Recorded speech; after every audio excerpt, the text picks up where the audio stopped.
is very similar. They just use different names and some stories are different. I will be reading some basic facts about it, so it literally will be just a brief introduction.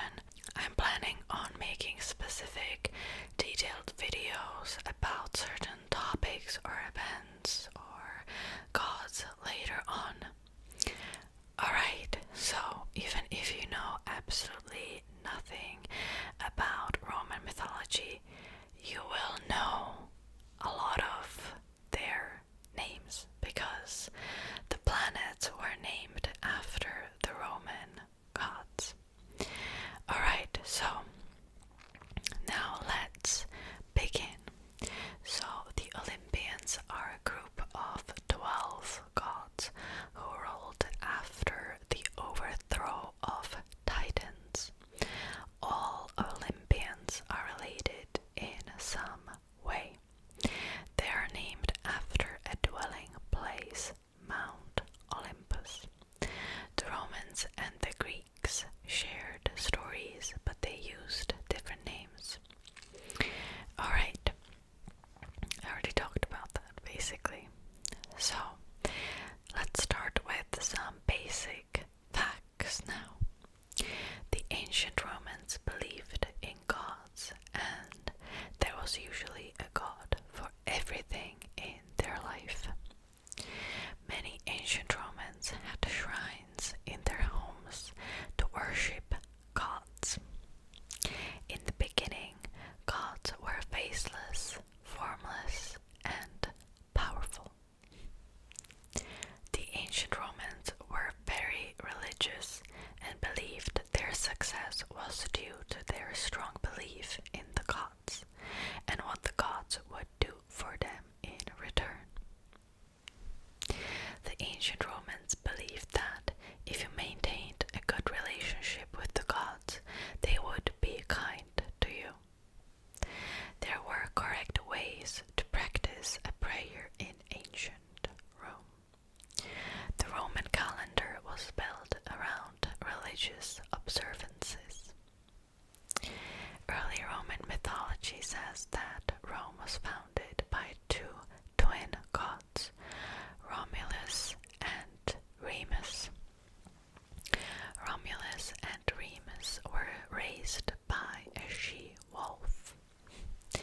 When they were older, both Romulus and Remus wanted to form a new city, but couldn't agree on where it should be formed. They fought over where the new city should be formed, and in the end, Romulus ended up killing Remus. This is how the city of Rome was founded in 753 BC. So there were 12 gods: Jupiter, Juno, Mars, Mercury, Neptune, Venus, Apollo, Diana, Minerva, Ceres, Vulcan, and Vesta. Now let's briefly talk about them as well. Like I told you, you probably have heard these names already. So,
civilization and law.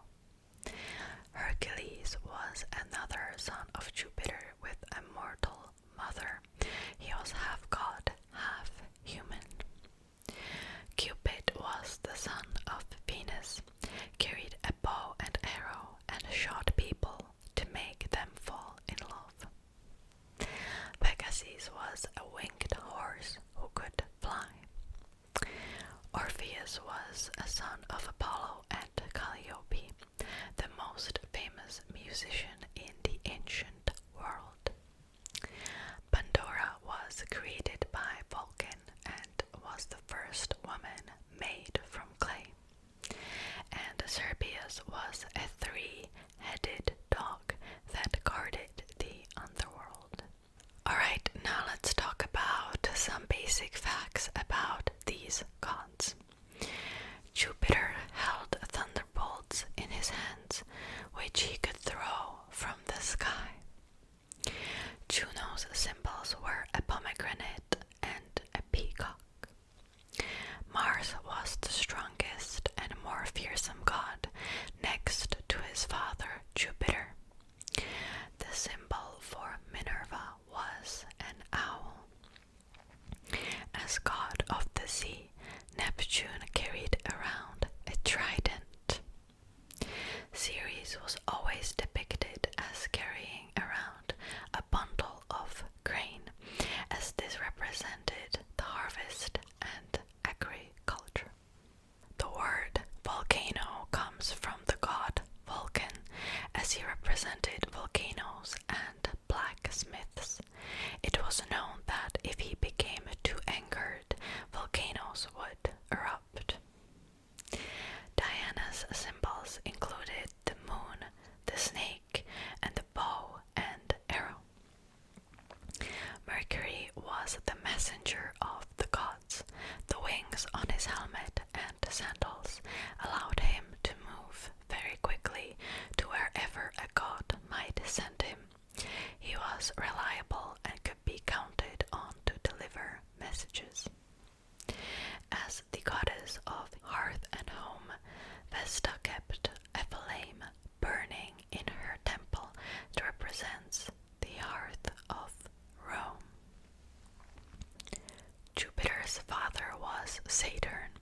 When Saturn died, Jupiter and his two brothers, Neptune and Pluto, divided the world evenly among themselves to rule.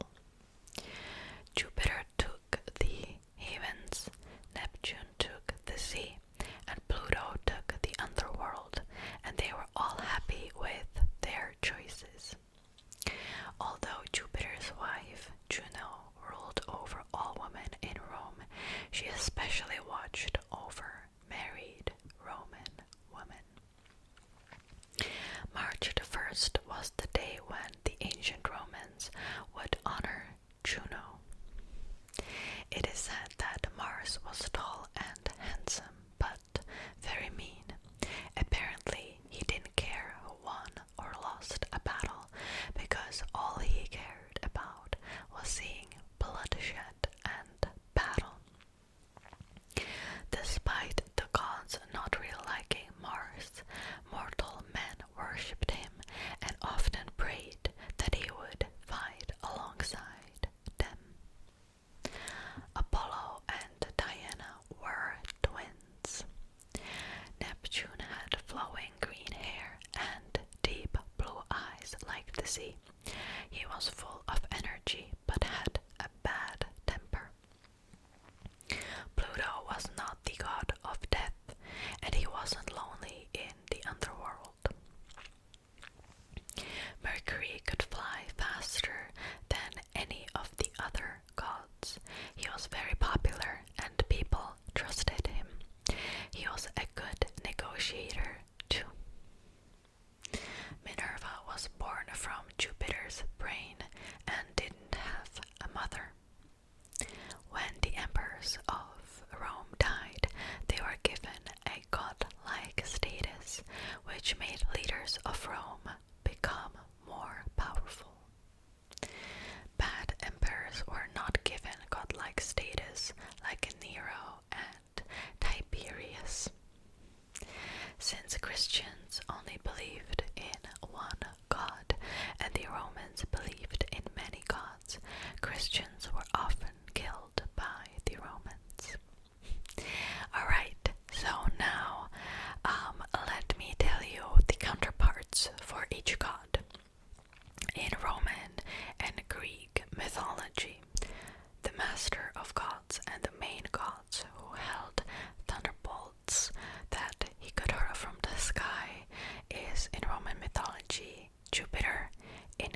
Poseidon in Greek mythology. The goddess of harvest, always depicted carrying a bundle of grain in Roman mythology, is Ceres. In Greek, Demeter. The blacksmith of the gods and the god of the underworld, who also could erupt volcanoes with his anger, is in Roman mythology Vulcan. In Greek, Hephaestus. The goddess of hunting and the goddess of moon in Roman mythology is Diana. In Greek, it's Artemis. The messenger of the gods, with wings on his helmet and sandals that allowed him to travel very quickly wherever a god might send him, was in Roman mythology